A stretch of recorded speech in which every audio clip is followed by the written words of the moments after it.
এই নাও চাটা ধরো।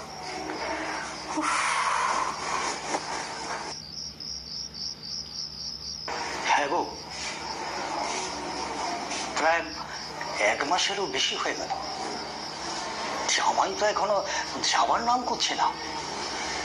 হ্যাঁ, তার উপর দিন নেই রাত নেই গলা অব্দি মদ খেয়েছে। তা না হলে আমাদেরও তো ছেলেপুলে নেই, এই বাড়িতে থাকলে কোনো অসুবিধা হতো না।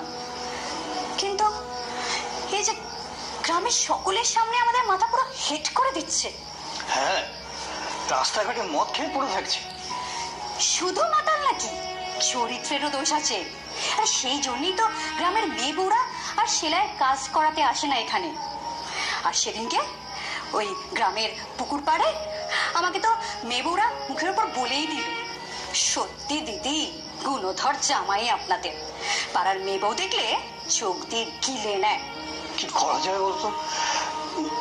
প্রায় রাতেই আমি চিৎকার চেঁচামেচি শুনি, বেশ বুঝতে পারি প্রিয়াও সুখে নেই। সে তো আমিও বুঝি, কি করবে, সবই কপাল। না না, কপালের দোহাই দিয়ে ওই দিনের পর দিন এরকম বেয়াদবি আমরা কতদিন সহ্য করবো? হ্যাঁ, আমাদের তো একটা মান সম্মান আছে নাকি? দেখো, আরো কিছুদিন আমাদের মুখ বুঝে সহ্য করতে হবে। আর আমাদের যতটা কষ্ট হচ্ছে, প্রিয়ার তার থেকে অনেক বেশি কষ্ট হচ্ছে। তাই প্রিয়া যখন মুখ বুঝে সহ্য করছে, আমরাও আরো কিছুদিন দেখি। আবার সব কথা, সামনে দুর্গা পুজো, পুজো অবধি আমি কিছু বলবো না। তারপরেও যদি দেখি নিজেকে শোধরাচ্ছে না, তাহলে আমি পরিষ্কার বলে দেবো, তুমি তোমার পথ দেখো।